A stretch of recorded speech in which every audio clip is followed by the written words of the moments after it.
పరమ తండ్రి నీకు స్తోత్రములు, పరమ తండ్రి నీకు స్తోత్రములు, పరమ తండ్రి నీకు స్తోత్రములు.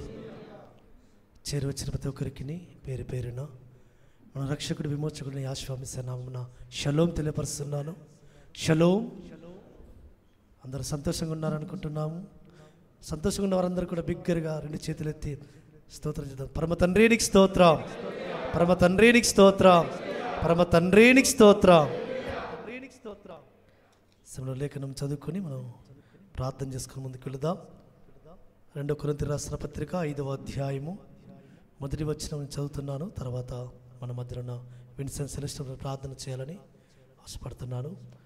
భూమి మీద మన గుడారమైన ఈ నివాసము శిథిలమైపోయినను చేతి పని కాక ఎలోహిం చేత కట్టబడినదియు నిత్యమునదైన నివాసము పరలోకమందు మనకున్నదని ఎరుగుదము. ప్రార్థన చేసుకుందాం. ప్రార్థనలు ఏకీభవించండి.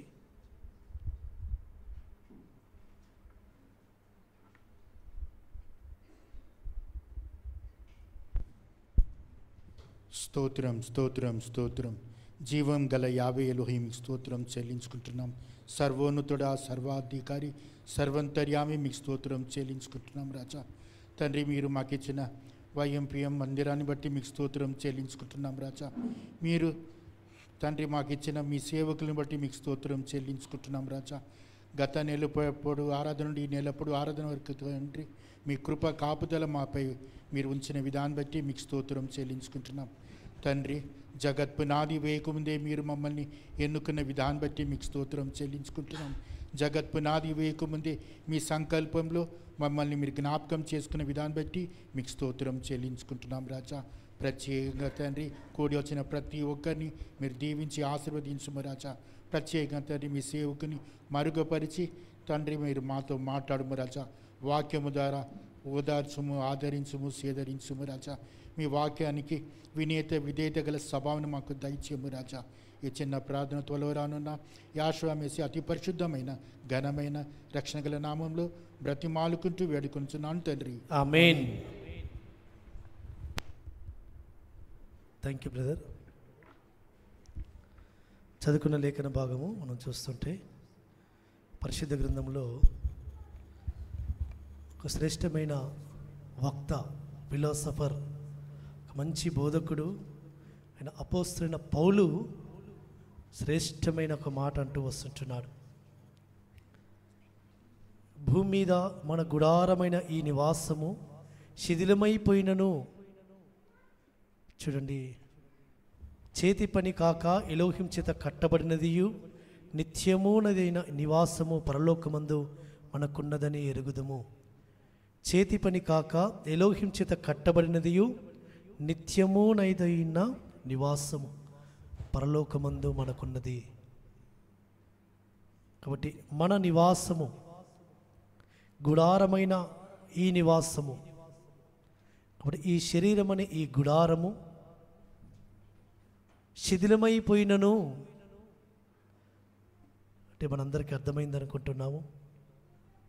ఈ శరీరము ఎప్పుడు ఏ విధంగా శిథిలమైపోతుందో, ఏ విధంగా కృషించిపోతుందో మనందరికీ తెలుసు. ఈ శరీరంలో ప్రాణం ఉన్నప్పుడే మనల్ని ఇంట్లో పెట్టుకుంటారు, ఇంట్లో మనం నడవగలుగుతాం, చూడగలుగుతాం, చేయగలుగుతాం. ఎప్పుడైతే శరీరం నుంచి ప్రాణం వెళ్ళిపోయిందో వెంటనే ఈ శరీరంలో నుంచి ఒక బ్యాడ్ స్మెల్ స్టార్ట్ అవుతుంది. ఎప్పుడెప్పుడు తీసి బయటపడేయాలా అని చూస్తుంటారు. ఈ శరీరము ఇక కృషించడం స్టార్ట్ అవుతుంది. శరీరము అది క్షయమవుతూ వస్తుంటుంది. అందుకే ఈ పరిశుద్ధ గ్రంథంలో దీనికి ఏమని పేరు పెట్టారు? ఈ గుడారమని శరీరానికి క్షయమైపోయే శరీరము అంటారు. ఇది శిథిలమైపోయే శరీరము, ఇది మర్త్యమైన శరీరము. ఇది ఏ శరీరం అంటాడు? ఇంతలో కనబడి అంతలో మాయమైపోయి ఆవిరిలాంటి ఈ బ్రతుకులో ఈ శరీరమును గురించి చక్కగా పరమ తండ్రి పోలుస్తూ వస్తుంటాడు. ఈ గుడారమనే ఈ నివాసము ఏ విధంగా ఎలా ఉంటుందో ఒకసారి లేఖనాల నుంచి ఒకసారి మనం చూసుకుందాం. యెషయా గ్రంథములో పరమ తండ్రి 40వ అధ్యాయములో ఈ శరీరం అనే గుడారము ఏ విధంగా ఉంటుందో అక్కడ చక్కగా ప్రవక్త అయిన యెషయా ద్వారా తెలియపరుస్తున్నాడు.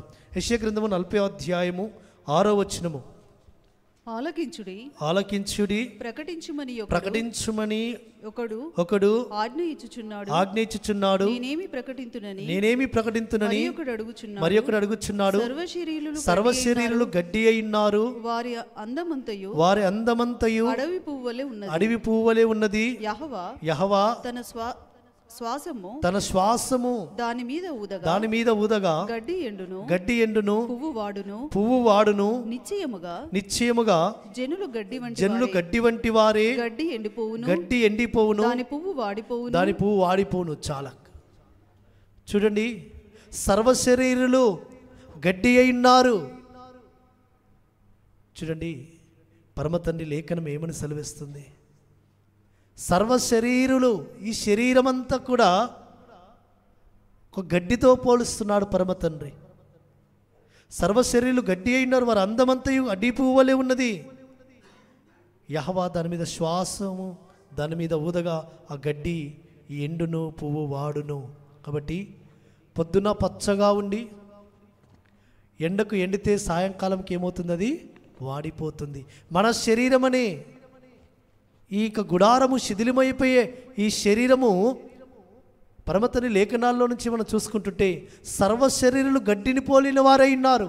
గడ్డిని మనం చూసుకుంటే ఉదయమున మంచుకు పచ్చగా ఉంటుంది, మధ్యాహ్నం అయ్యేసరికి ఎండ వచ్చేసరికి అది వాడిపోతూ సాయంత్రం వరకు ఏ విధంగా అది వాలిపోతుందో, ఏ విధంగా కొంచెం ఒక అగ్గిపుల్ల గీకితే ఏ విధంగా ఆ గడ్డి ఎండిపోయి ఆ అగ్గికి ఏమవుతుంది? కాలిపోతూ వస్తుంటుంది. మానవుని యొక్క శరీరము కూడా ఆయన అంటూ వస్తున్నాడు, గడ్డి ఎండిపోవును, దాని పువ్వు వాడిపోవును.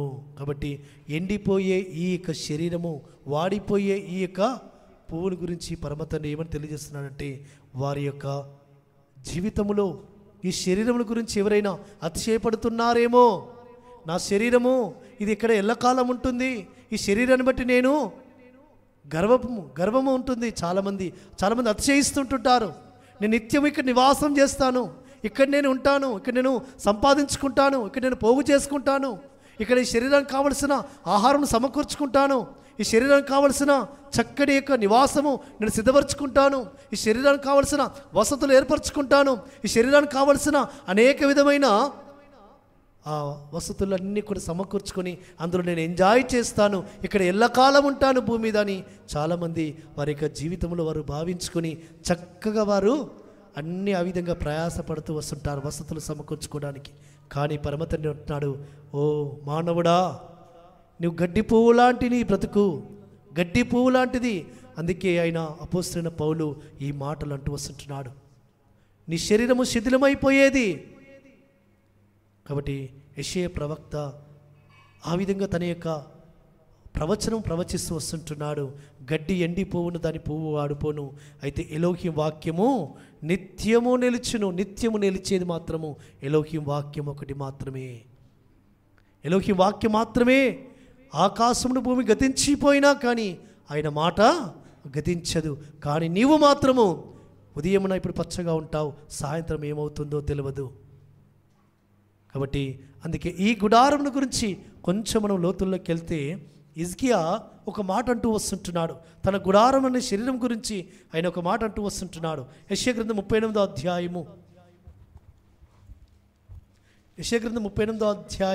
12వ వచనంలో తాను యొక్క రోగము గురించి ఆ పరమతని తెలియపరిచి నువ్వు చనిపోతున్నావు అని కానీ ఆయన కన్నీళ్లతో ప్రార్థన చేయగానే ఆయనకు 15 సంవత్సరాలు ఆయుష్ పొడిగించిన తర్వాత ఆ రోగము వెళ్ళిపోయిన తర్వాత ఆయన ఒక మాట వస్తున్నాడు. 12వ వచనం 38:12 నా నివాసము పెరికివేయబడిను, గొర్రెల కాపరి గుడిసెవలే అది నా యొద్ద నుండి ఎత్తుకొని పోబడిను. నేయువాడు తన పని చుట్టుకొనినట్లు నేను నా జీవం ముగించుచున్నాను. ఆయన నన్ను బద్దె నుండి కత్తిరించుచున్నాడు. ఒక్క దినములోగా నీవు నన్ను సమాప్తి చేయుచున్నావు. నా నివాసము పెరికివేయబడిను. చూడండి, గొర్రెల కాపరి గుడిసెవలే అది నా యొద్ద నుండి ఎత్తుకొని పోబడెను. నా శరీరం అనే నా నివాసము పెరికివేయబడుతుంది. చూడండి, ఆ యొక్క హిజ్కియా తన జీవితంలో తన శరీరంలో రోగం కలిగినప్పుడు ఇక నీవు మరణించబోతున్నావని ప్రవక్త వచ్చి పలకగానే కన్నీళ్లతో కార్చి పరమతండ్రి దగ్గర వేడుకున్నప్పుడు మళ్ళా ఆయుష్కాలం పొడిగించినప్పుడు అయినప్పటికీ ఆయన ఏమంటూ వస్తున్నాడంటే ఒక మాట అంటున్నాడు, నా నివాసము పెరికివేయబడుతుంది, నా యొక్క నివాసము, నా శరీరమైన నివాసము గొర్రెల కాపరి గుడిసెవలేదు నా ఎద్దు నుండి ఎత్తుకొని పోబడెను. ఒక్క క్షణమైన జీవితంలో ఆయనకు శూన్యం కనబడుతూ వచ్చింది. ఇదిగో నువ్వు మరణము కాబోతున్నావు హిజ్కియా అని ప్రవక్త వచ్చి ఆయనకు చెప్పగానే, నీళ్ళు చక్కబెట్టుకోమని చెప్పగానే ఆయనకు ఒక క్షణము ఏమి కనబడలేదు సుమా. వెంటనే ఆయన తీరుకొని కన్నీళ్లతో కార్చి ఆయన పాదం చేత వేడుకున్నప్పుడు పరమత ఆయుష్కాలం పొడిగించాడు. కానీ తన జీవితంలో ఆ ఒక్క క్షణం గురించి, ఆ ఒక్క క్షణము శూన్యంగా కనబడిన ఆ క్షణం గురించి ఆయన మాట్లాడుతున్న మాట, నా యొక్క శరీరము అనే నివాసము పిరికివేయబడుతుంది. గొర్రెల కాపరి గుడిసే ఎంతసేపు ఉంచుకుంటాడు? కొద్దిసేపు మంద అక్కడ కాసున్నంతసేపు, మంద అక్కడ ఉన్నంతసేపు తన గుడిసెను ఉంచుకుంటాడు. మందను మళ్ళా తోలుకొని వెళ్తుండగానే తన గుడిసెను విప్పుకొని మళ్ళా తాను ఆ యొక్క గుడిసెను చక్కబెట్టుకొని ఆయన వెళుతూ వస్తుంటాడు. నేయువాడు తన పని చుట్టుకున్నట్టు నేను నా జీవం ముగించుచున్నాను, ఆయన నన్ను బద్దె నుండి కత్తిరించుచున్నాడు. కాబట్టి ఒక కర్రలో నుంచి ఒక బద్దెను తీస్తే ఏ విధంగా తీసివేయబడుతుందో ఆ విధంగా ఆయన యొక్క శరీరము ఈ భూమి నుంచి తీసివేయబడుతుందట. అందుకే ఆయన ఏమంటూ వస్తున్నాడంటే, ఒక దినములోగా నీవు నన్ను సమాప్తి చేయుచున్నావు, ఒక్క దినములోగా. కాబట్టి చూడండి, ఒక్క దినములోగా, ఒక 24 గంటలు, ఒక దినం అంటే ఒక 24 గంటలు. కాబట్టి ఇప్పుడు మనిషి చనిపోతే ఒక దినములోగా కూడా సమాధి చేయబడుతుంది. మన మనీలక్కని చూసుకున్నాం, 24 అవర్స్ లోపే ఆమె సమాధి మట్టికి మట్టి అయిపోయింది. కాబట్టి ఆమె ఎంత ఉద్యోగము, ఎంత పెద్ద ఆస్తులు సంపాదించింది, ఏమి సంపాదించింది, ఎక్కడికి వెళ్ళింది? ఆమె నుంచి ప్రాణం వెళ్ళిపోగానే మన మధ్యలో సాక్ష్యము. కాబట్టి నీ జీవము నీలో నుంచి వెళ్ళిపోగానే, ప్రాణం వెళ్ళిపోగానే నీ శరీరము ఎలాంటిదో పరమతండ్రి ప్రకటన చేయమన్నాడు. కాబట్టి మన శరీరము అనే ఈ గుడారము శిథిలమైపోయేదని, శిథిలమైపోయే ఈ శరీరం గురించి నువ్వు ఎందుకు ఆలోచిస్తున్నావు? ఎందుకు నువ్వు దీని కొరకు ప్రయాసపడుతున్నావు? ఎందుకంటే ఈ శిథిలమైపోయే శరీరం గురించి ఆయన ఏమంటూ వస్తుంటున్నాడంటే, అపోస్తలుడైన పౌలు యొక్క మాటల్లో మనం చూసుకుంటుంటే ఈ యొక్క శరీరం గురించి మనం ప్రయాసపడుతూ వస్తుంటాం. ఇదే 2 కొరింథీయులకు రాసిన పత్రిక 5వ అధ్యాయంలో ఆయనకు కొన్ని మాటలు ఆయన అంటూ వస్తుంటున్నాడు. ఆ పేరాగ్రాఫ్ అంతా కూడా మనం చదువుకుంటున్నాం. 3వ వచనంలో అంటూ వస్తున్నాడు, ఈ గుడారంలో ఉన్న మనము భారం మోసుకొని మూలుగుచున్నాము. ఈ గుడారంలో ఉన్నంతసేపు, ఈ శరీరం అనే గుడారంలో మనం ఉన్నంతసేపు, ఈ శరీరం అనే గుడారం మనం ధరించుకున్నంతసేపు ఏమవుతుంది? భారము. కాబట్టి అందుకే మోషే 90వ కీర్తనలో అంటాడు, నా యొక్క ఆయుష్కాలము 70 సంవత్సరాలు, అధిక ఆయుష్ 80 సంవత్సరాలు అయినను వాటి ప్రయాసము, వాటి వైభవం అంతా కూడా ఆయాసముతో ప్రయాసంతో కూడుకుంది. కాబట్టి ఈ లోకంలో మనం అనేకమైన ప్రయాసాలు పడుతూ, ఆయాసాలు అనుభవిస్తూ ఇందులో మనం మూలుగుతున్నాం. ఏమని మూలుగుతున్నాము? ఏమని? అయ్యా ఈక మూలుగు. ఏమని మూలుగు అంటే, అయ్యా ఈ ప్రయాసం ఎంతకాలము, నాకు ఈ ఆయాసం ఎంతకాలము, ఈ బాధ నాకు ఎంతకాలము, ఈ ఇబ్బంది నాకు ఎంతకాలము, ఎంతకాలము నేను ఇంతలో ఇంకా ఉండాలి? అయితే ఇక్కడ భక్తుడు అంటూ వస్తున్నాడు, ఇది తీసివేయవలని కాదు, కానీ మర్త్యమైనది జీవం చేత మింగివేయబడినట్లు ఆ నివాసమును దీనిపైన ధరించుకొని కోరుచున్నాము. ఆ నివాసము, ఒక నివాసం ఉంది, ఆ నివాసము మనల్ని ధరించుకోవాలని మన యొక్క ఆత్మ మూలుగుతూ వస్తుంటుంది. ఈ శరీరము అనే ఈక శిథిలమైపోయే ఈ గుడారము తీసివేయబడి ఎన్నడూ క్షయము కాని మహిమతో కూడిన ఆ నివాసము మనము ధరించుకోవడానికి మన ఆత్మ మూలుగుతూ వస్తుంటుంది సుమా. కాబట్టి ఆ ఆత్మ ఏం చేస్తూ వస్తుంటుందంటే, ఆ యొక్క శరీరం ధరించుకోవడానికి కొరకు, ఆ నివాసం ధరించుకోవడానికి కొరకు, ఆ నివాసం అనే గుడారము, అది ఏ గుడారము? అది ఎవరితో కట్టబడుతుంది? చేతి పనితో కాదు, అది ఎలోహిం చేత నిర్మితమవుతుంది, ఎలోహిం చేత సిద్ధపరచబడుతుంది. ఎలోహిం చేత అది నిర్మితమవుతుంది. ఎలోహిం చేత కట్టబడినదియు నిత్యమునైన ఆ నివాసము, ఆ గుడారమనే నివాసం ధరించుకోవడానికి ఈ యొక్క శిథిలమైపోయే శరీరములో ఈ ఆత్మ ఏమవుతుందంటే మూలుగుతూ వస్తుంటుంది. కాబట్టి దీని నిమిత్తము మనల్ని సిద్ధపరిచిన వాడు ఎలోహిమే. మరియు ఆయన తన ఆత్మను సంచకరును మనకు అనుగ్రహించినాడు. ఆయన ఆ పరిశుద్ధాత్మ మనలో ఉండి ఏం చేస్తుందంటే మనల్ని బలపరుస్తుంది. నా కుమారుడా, నా కుమార్తె, ఒక దినమున నీవు నాతో కూడా ఉంటావు, నాలో ఉంటావు, నాతో నివసిస్తావు, నాతో నువ్వు నిరంతరం నివసిస్తావు, నాతో నువ్వు నిరంతరం మహిమలో ఉంటావు, నాతో నీవు నిరంతరం జీవిస్తావు. కాబట్టి ఈ కొద్దిపాటి శ్రమ నువ్వు పొందుకోబోయే మహిమ ఎదుట ఇది ఎన్న తగినది కాదు అని ఆ యొక్క పరిశుద్ధాత్మ మనల్ని ఏం చేస్తుంటుందంటే మనలో ఉండి బలపరుస్తూ వస్తుంటుంది. అందుకే ఆ ఆత్మను పరమ తండ్రి మనకు సంచకరువుగా ఇస్తూ వచ్చాడు. పరమ తండ్రికి స్తోత్ర. ఆ పరిశుద్ధాత్మ కనుక మనల్ని ఆ విధంగా ధైర్యపరచకపోతే, ఆదరించకపోతే, మనల్ని ఓదార్చకపోతే, మనల్ని బలపరచకపోతే ఈ శరీరము శిథిలమైపోయే శరీరంలో మనం ఇంకా ఎక్కువగా ప్రయాసపడుతూ ఆ ప్రయాసకు తగ్గ ప్రతిఫలం దొరుకుతుందో లేదో అని ఇంకా మనం వేదనతో కృంగిపోతాం సుమా. కాబట్టి మనం కృంగిపోకుండా నిమిత్తము, మన వేదనలో ఉండిపోకుండా నిమిత్తము, అవును ఒక దినమున నేను ఈ శిథిలమయ శరీరము విడిచిపెట్టిన తర్వాత మహిమా శరీరమని ఆ గుడారము నేను ధరించుకోబోతున్నాను. దాని కొరకు నేను సిద్ధపరచబడుతున్నాను ఈ భూమి మీద. కాబట్టి అందుకే దాని కొరకు నేను సిద్ధపడుతున్నానని ధైర్యముతో 7వ వచనంలో అంటూ వస్తుంటున్నాడు.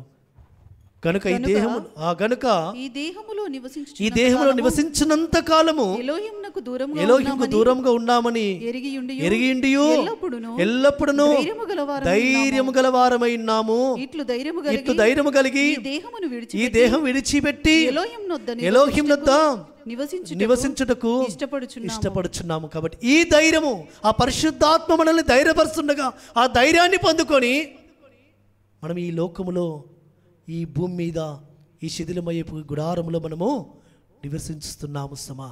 కానీ ఒక శరీరము నా కొరకు రాబోతుంది, ఒక గుడారం నేను ధరించుకోబోతున్నాను, ఆ గుడారంలో నివసించడానికి కొరకు నేను ఇష్టపడుతున్నానని దాని కొరకు మనము సిద్ధపడుతూ ఈ దేహముతో, ఈ శిథిలమైపోయే దేహముతో జీవించడానికి, ఆయన ఇచ్చిన ఆయుష్కాలములో జీవించడానికి, అందుకే ఇక్కడ చక్కటి మాట అంటూ వస్తున్నాడు. ఎల్లప్పుడూ ధైర్యం గలవారై విన్నాము. ఈ ధైర్యము కలిగి ఈ దేహం విడిచిపెట్టి ఎలోహిం మీద నివసించటకు ఇష్టపడుచున్నాము. కానీ ఈ దేహముతో ఏ క్రియ జరిగించినా ఒకటి మాత్రము మనం గుర్తెరగాలని అపోస్తలుడైన పౌలు రాసి వస్తున్నాడు. ఈ దేహమందున్నను, ఈ దేహం విడిచినను. కాబట్టి ఈ శిథిలమయ్యపు గుడారములో జీవించినంత కాలములో మనం ఏ క్రియ చేసినా, ఏ మాట మాట్లాడినా, ఏ చూపు చూసినా ప్రతిదీ ఆయన యొక్క సముఖంలో ఉన్న గ్రంథములో లిఖితము చేయబడుతుంది. కాబట్టి అందుకే ఈ దేహమందున్నను దేహం విడిచినను ఆయనకి ఇష్టలుగా ఉండాలని, చూడండి, ఆయనకి ఇష్టలుగా ఉండాలని ఎలోహిం యొద్ద నివసించడానికి ఇష్టపడుతున్నాం. అయితే ఎప్పుడు నివసిస్తాం ఆయన సన్నిధిలో? ఆయనకి ఇష్టముగా ఉంటేనే సుమా. ఇది మనము గుర్తించుకోవాలి. అవును, నేను ఆ మహిమా శరీరం ధరించుకోవాలి అంటే నాకు ఇష్టకరమైన జీవితం జీవిస్తే నేను ఆ శరీరం ధరించుకుంటానా? చూడండి, ఎవరికి ఇష్టానుసారమైన జీవితం వారు జీవిస్తుంటే ఆ పరమ తండ్రి ఆ శరీరము, ఆ మహిమా శరీరం అనే గుడారము నీకు ధరింపజేస్తాడా? కాబట్టి ఆయన అంటూ వస్తుంటున్నాడు, భక్తుడు అంటున్నాడు, అయ్యా ఈ దేహమందునను దేహం విడిచినను ఆయనకి ఇష్టలమై ఉండాలని, ఆయనకి ఇష్టడైన అబ్రహాం గారు దేని కొరకు జీవిస్తూ వచ్చాడు? ఎలా జీవిస్తూ వచ్చాడు?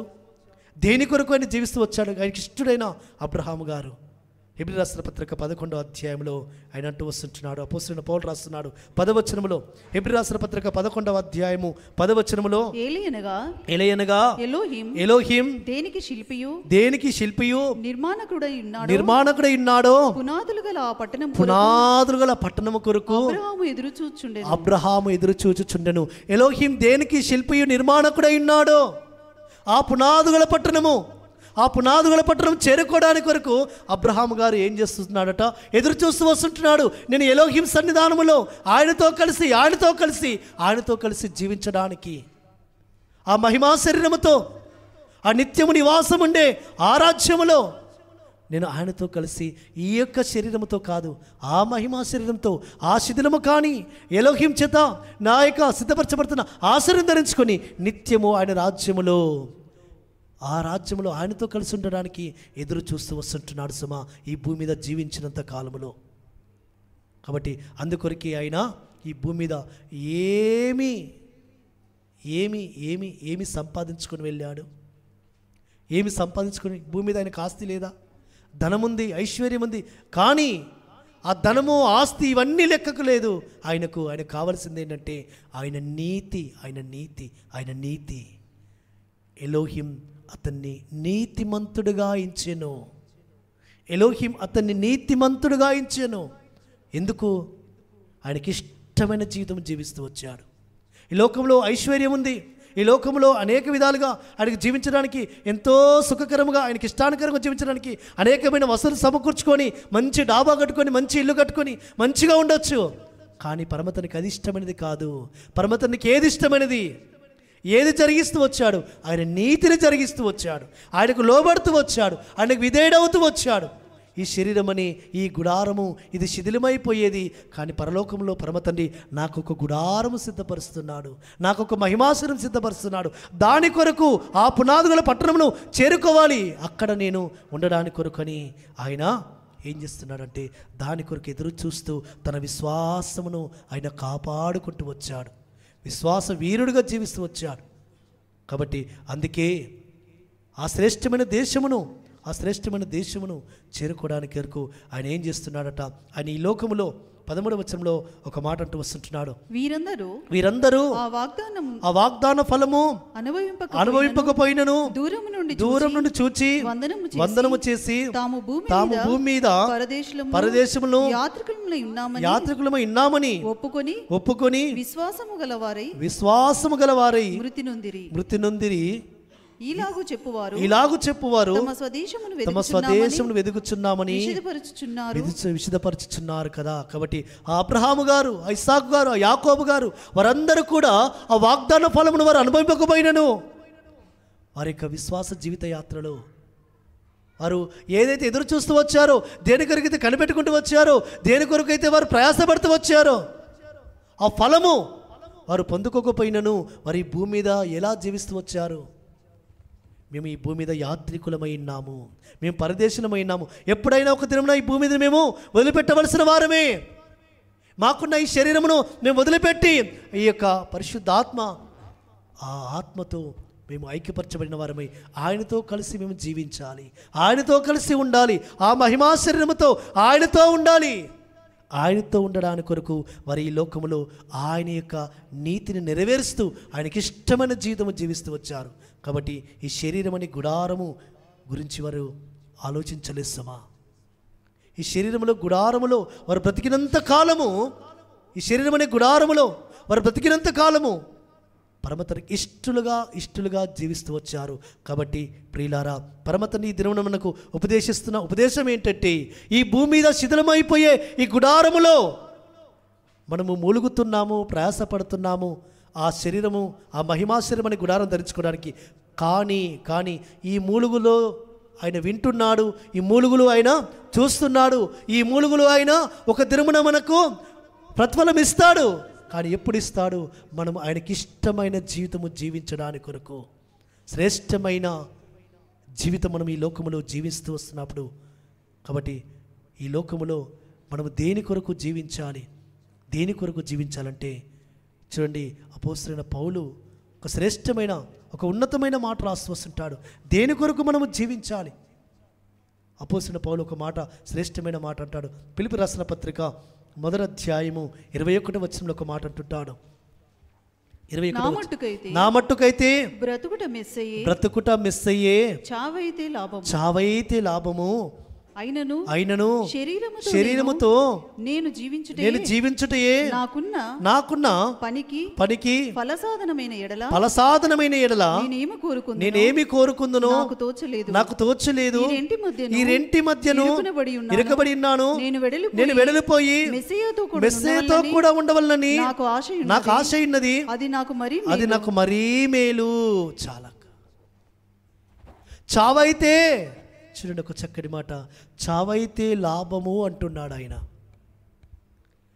చనిపోతే నాకు లాభము. ఎందుకు? ఆయనతో కలిసి ఉంటాను, ఆయనతో ఉంటాను, ఆయనతో నిరంతరము జీవిస్తాను. కాబట్టి చావైతే లాభము, బ్రతుకుట మెస్సయ్య కొరకే. మెస్సయ్య కొరకే బ్రతుకుట మెస్సయ్యే. చావైతే లాభము. నా జీవితానికి ఇదే నేను ముందుంచుకున్న నా గమ్యము. కాబట్టి మనము దేని కొరకు బ్రతుకుతున్నాం? మెస్సయ్య కొరకు బ్రతుకుతున్నామా? ఆయన మనకు అనుగ్రహించబోయే ఆ యొక్క మహిమా శరీరమనే గుడారము ధరించుకోవడానికి బ్రతుకుతున్నామా? నిరంతరము జీవించబోయే ఆ శరీరము కొరకు బ్రతుకుతున్నామా? లేకుంటే క్షయమైపోయే, శిథిలమైపోయే, నశించిపోయే, గడ్డి వలె వాడిపోయే ఈ శరీరము కొరకు, దీని కొరకు మనం ప్రయాసపడుతున్నామా? మనం బ్రతుకుతున్నామా? దాని కొరకు మన బ్రతుకు, ఆయన మనకిచ్చిన బ్రతుకు ఎంతో శ్రేష్టమైనది ఈ జీవితం సుమా. ఎవరికి లేని భాగ్యము పరమతండ్రికి ఇచ్చాడు. ఒక గొప్ప రక్షణ ఇచ్చాడు, ఆకర్షించుకున్నాడు, నిత్య జీవమునకు వారసులుగా చేస్తూ వచ్చాడు, నిత్య జీవనికి వారసురాలుగా చేస్తూ వచ్చాడు నిన్ను. ఆయన రక్తంతో కొన్నాడు. ఆయన నిన్ను ఆయన రక్తంతో కడిగాడు, పరిశుద్ధపరిచాడు. పరిశుద్ధపరచబడిన వారి జనాంగంలో నిన్ను చేర్చాడు. దేని కొరకు నీ బ్రతుకు? దేని కొరకు నీ బ్రతుకు? ఒకసారి ఆలోచించుకో. దేని కొరకు? క్షయమైపోయేదాని కొరక? నశించిపోయేదాని కొరక? శిథిలమైపోయేదాని కొరక? కాబట్టి శరీర సౌందర్యం చూసుకొని మోసపోతున్నావా? దాని కొరకు భక్తులు బతకలేదు సుమా. ఈ శిథిలమైపోయే శరీరం కొరకు బ్రతకలేదు. మృతతుల్యమైన ఈ శరీరం కొరకు, దాని కొరకు బ్రతకలేదు. వారు దేని కొరకు అంటే ఆ పరమతండ్రి సన్నిధానములో ఆ యొక్క అమర్త్యతతో కూడిన ఆ శరీరమును, ఈ మర్త్యమైనది అమర్త్యతను ధరించుకోవలసి ఉన్నది. దాని కొరకు ఈ బాహ్య శరీరము కృషించుచున్నను అంతర్య పురుషుణ్ణి ఏం చేస్తున్నారు? వారు బలపరుస్తున్నారు. ఆ విధంగా దాని కొరకు జీవించడానికి కొరకు వారు ఈ లోకంలో ఏమంటుంటున్నారంటే, ఈ రెండింటి మధ్య నేను ఇరుకబడి ఉన్నాను, రెండింటి మధ్యను. కాబట్టి ఈ యొక్క బాహ్య శరీరము, ఈ యొక్క శిథిలమైపోయే శరీరమని ఈ గుడారము, ఆ మహిమా శరీరమని ఆ గుడారము ధరించుకోవడానికి కొరకు ఆయనకి ఏం చేస్తున్నాడట? రెండింటి మధ్యన ఇరుకబడి ఈ రెండింటి మధ్యలో పోరాటము. ఆయన రోమీయుల రాసిన పత్రికలు అంటాడు, నేను పోరాడుతున్నాను, అయ్యో అయ్యో అయ్యో అని. కొరింథీ రాసిన పత్రికలో ఒక మాట అంటుంటాడు, ఒక శ్రేష్టమైన మాట అంటుంటాడు ఆయన. 2 కొరింథీ రాసిన పత్రిక 12వ అధ్యాయము ఒక మాట అంటుంటాడు. 5వ వచనంలో, అట్టి వాటిని గురించి అతిశయింతును, నా విషయం అయితేను నా బలహీనత యందే గాక వేరే విధముగా అతిశయింపను, అతిశయపడుటకు ఇచ్చేయించినను నేను సత్యమే పలుకుదును గనక అవివేకిని కాకపోదును గాని నాయందు ఎవడైనను చూచిన దానికన్నను నా వలన వినిన దానికన్నను నన్ను ఎక్కువగా ఘనముగా ఎంచునేమో అని అతిశయించుట మానుకొనుచున్నాను. నన్ను ఎవరైనా చూచిన దానికన్నా విన్నదానికన్నా నన్ను ఎక్కువ ఘనముగా ఎంచుకుంటారేమో అని ఆయన ఏం చేస్తున్నాడట? అతిశయించుట మానుకొనుచున్నాను. ఆయన అతిశయపడాల్సి వస్తే ఆయన యొక్క ప్రత్యక్షతలను బట్టి, ఆయనకున్న కలుగుతున్న దర్శనాలను బట్టి, ఆయన 3వ ఆకాశములకు ఎక్కిపోవడం గురించి, ఈ శరీరంతో కాక ఒక శరీరము, ఒక మనుషుని నేను ఎరుగుదును, అతను మధ్యాకాశం కాదు 3వ ఆకాశంకి ఎక్కిపోయాడు. ఆ యొక్క శరీరముతో అంటే ఏ శరీరంతో 3వ ఆకాశంకి ఎక్కిపోయి ఆ పరలోకం యొక్క ప్రత్యక్షతను చూస్తున్నాడు, పరలోకం యొక్క మహిమను చూస్తున్నాడు, పరలోకం యొక్క ఔన్నత్యాన్ని చూస్తూ ఆయన ఈ భూమి మీద అంత గొప్ప స్థితిని కలిగిండి కూడా అయ్యా ఎవరైనా నన్ను చూచిన దానికన్నా నా గురించి విన్నదానికన్నా ఎక్కువగా ఎంచునేమో అని నేను నా శరీరముల గురించి నేను అతిశయించను. మనం అతిశయిస్తుంటాం.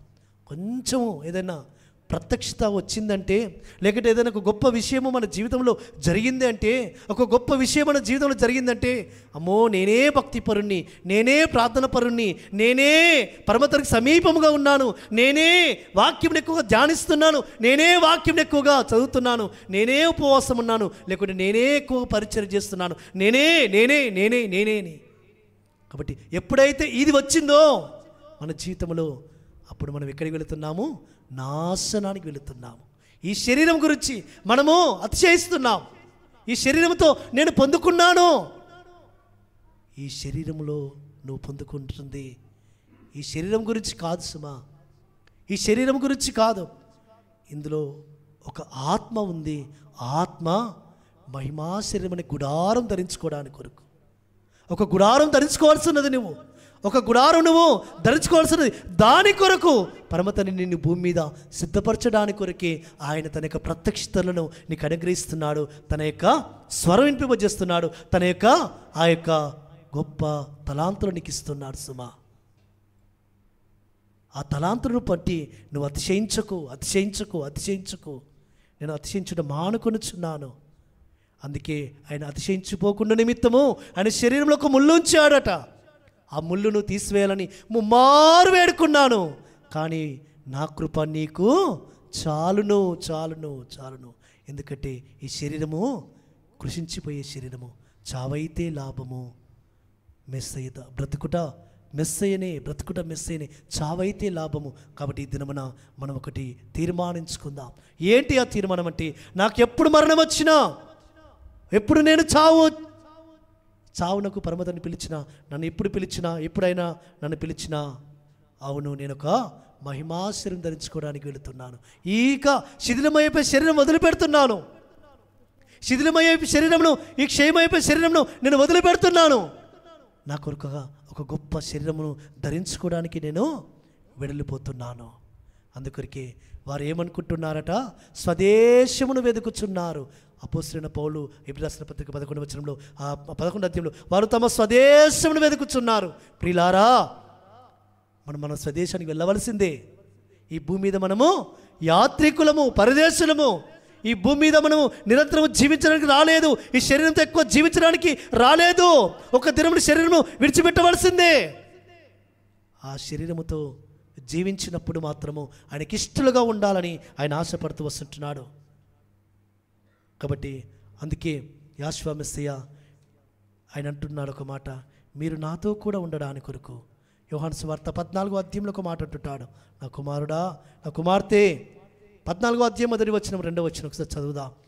మీ హృదయమును కలవరపడనీయకుడి, ఎలోహిమందు విశ్వాసముంచుచున్నారు, నాయందును విశ్వాసముంచుడి. నా తండ్రి ఇంట అనేక నివాసములు కలువు, లేని యెడల మీతో చెప్పుదును. మీకు స్థలము సిద్ధపరచ వెళ్ళుచున్నాను. నేను వెళ్ళి మీకు స్థలము సిద్ధపరచని యెడల, సిద్ధపరిచిన యెడల నేనుండు స్థలమున మీరును ఉండులాగున మరలా వచ్చి నా యొద్ద నుండుటకు మిమ్మల్ని తీసుకొని పోదును. మనం ఎక్కడ ఉండబోతున్నాం? ఆయనుండు స్థలమున, ఆయన వలె, ఆయన పోలికలో, ఆయన స్వరూపములో, ఆయన యొక్క ముఖమును చూస్తూ ఆయన మన కొరకు సిద్ధపరిచిన మహిమ, అది కంటికి కనబడలేదు, చెవికి వినబడలేదు, మనిషి హృదయంకు గోచరము కాలేని ఒక మహిమను పరమతని మన కొరకు సిద్ధపరిచి పెట్టాడు సుమా. అది జగదుత్పత్తికి ముందుగానే తండ్రి ఆ మహిమను మన కొరకు ఒక సిద్ధపరిచి పెట్టాడు. ఆ సిద్ధపరిచిన మహిమను పొందుకోవడానికి కొరకు, ఆ సిద్ధపరిచిన మహిమను పొందుకోవడానికి కొరకు ఆయన ఏమంటున్నాడంటే, నేనుండు స్థలమున మీరును ఉండులాగున నేను మరలా వచ్చి మిమ్మల్ని తీసుకొని వెళుదును. నా ఇంట అనేక నివాసములు కలవు. కాబట్టి ప్రియులారా, ఒక గొప్ప శుభప్రదమైన నిరీక్షణ మనకు ఉండాలి. అవును, ఎస్, ఈ రాత్రి పరమతని నన్ను పిలిచినా, ఆ పరమతని నన్ను ఈ లోకంలో యాత్ర ముగింపజేసిన పరమతని నా కొరకు సిద్ధపరిచిన మహిమ శరీరం ధరించుకోవడానికి వెళ్ళబోతున్నాను. శిథిలమైపోయి శరీరము, ఎందుకంటే పాము తెలుసు కదా మనకు, తన యొక్క కూసం విడిస్తే ఏ విధంగా షార్ప్గా ఉంటుందో, అది ఆ కూసములో ఉన్నంతసేపు అది ఎంత లేజీగా ఉంటుందో, ఎంత అది నడవలేదు, షార్ప్గా పరిగెత్తలేదు. కూసం విడిస్తే దాన్ని తట్టుకోవడం అంటే దాన్ని పరిగెత్తడం, ఆ పరుగు ఎవరో ఆపలేరు సుమా. కాబట్టి ఈ శరీరములో ఈ శిథిలమైపోయే శరీరంలో ఉన్నంత కాలము నీవు ఆ మహిమ రాజ్యం చేరలేవు, మహిమను చూడలేవు, మహిమలో నిలవలేవు, మహిమా స్వరూపైన యాశ్వాను చూడలేవు. కాబట్టి అందుకే అపోస్తలుడైన పౌలు ఏమంటున్నాడంటే, మొదటి కొరింథీయులకు రాసిన పత్రిక 2వ అధ్యాయంలో ఒక చక్కటి శ్రేష్టమైన మాట రాస్తూ వస్తున్నాడు. 2వ అధ్యాయం 7వ వచనంలో అంటున్నాడు, ఎలోహిం జ్ఞానము మర్మమైనట్టుగా బోధించుచున్నాము. ఈ జ్ఞానము మరుగైండెను జగదుత్పత్తికి ముందుగానే దీనిని ఎలోహిం మన మహిమ నిమిత్తము నియమించెను. అది లోకాధికారులలో ఎవరికినీ తెలియదు, అది వారికి తెలిసి ఉండిన ఎడల మహిమా స్వరూపియగు ఎలోహిమును మ్రాను వేయకపోయిందురు. ఇందును గూర్చి ఎలోహిం తన్ను ప్రేమించు వారి కొరకు ఏవి సిద్ధపరిచినో అవి కంటికి కనబడలేదు, చెవికి వినబడలేదు, మనుష్య హృదయమునకు గోచరము కాలేదు. పరమ తండ్రి మన కొరకు సిద్ధపరిచిన, పరమ తండ్రి మన కొరకు నియమిస్తున్నా, సిద్ధపరుస్తున్నా, దాచించి పెట్టిన ఆ మహిమను మన హృదయముతో, ఈ ఆలోచనలతో, ఈ చూపులతో, ఈ చెవులతో మనం అర్థం చేసుకోవడం కష్టం సుమా.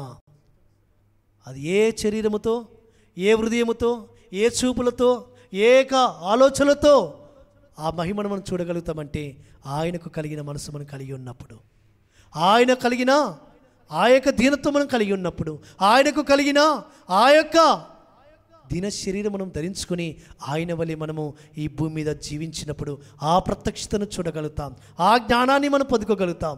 కాబట్టి ఆ జ్ఞానమును ఏంటి అంటే మన కొరకు ఒక మహిమను పరమ తండ్రి సిద్ధపరిచి పెట్టాడు. ఆ మహిమ ఈ లోకములో ఎవరికి అర్థం కాలేదు సుమా. అర్థమైంటే ఆయన రాను వేయకయిందురు.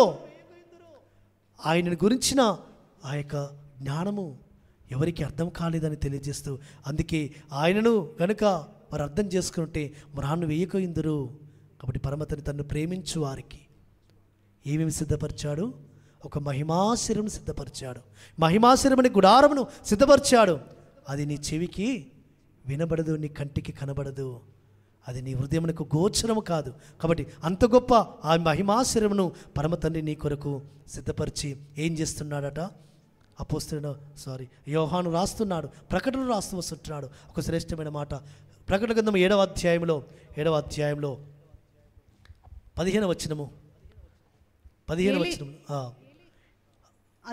అందువలన వారు ఎలోహిం సింహాసనం ఎదుట ఉండి రాత్రింబగలు ఆయన ఆలయములో ఆయనను సేవించుచున్నారు.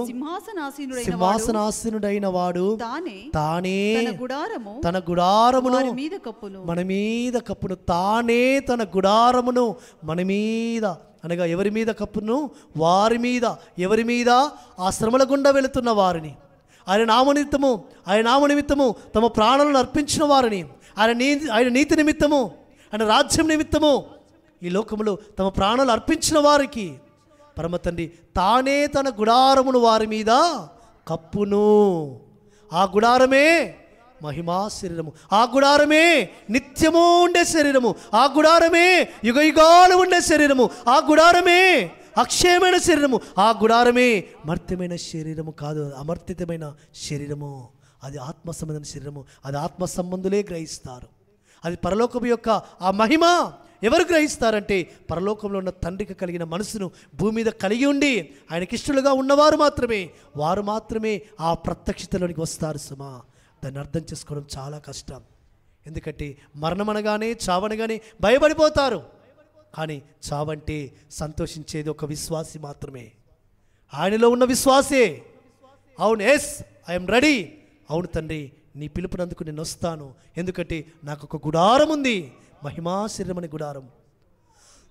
కాబట్టి దాని కొరకు సిద్ధపరచాలని పరమతని చిన్ని సమాజమును ప్రేమించి ఉపదేశింపజేస్తున్నాడు. అట్టి విధంగా ఆ పరిశుద్ధాత్మ తండ్రి తన రాజ్యములో ఆయన మహిమలో ఆయనతో కలిసి మనము జీవిస్తూ వస్తుంటున్నప్పుడు అట్టి విధంగా ఆ గుడారం ధరించుకొని నిరంతరం మనము యుగ యుగాలు ఆయనతో కలిసి జీవిస్తాం. అట్టి విధంగా ఆ పరిశుద్ధాత్మ తండ్రి మనల్ని సిద్ధపరిచి బలపరిచి మనల్ని నడిపించునుగాక. ఆమేన్. పరమతని మాట మనకి దీవించునుగాక. ఆమేన్.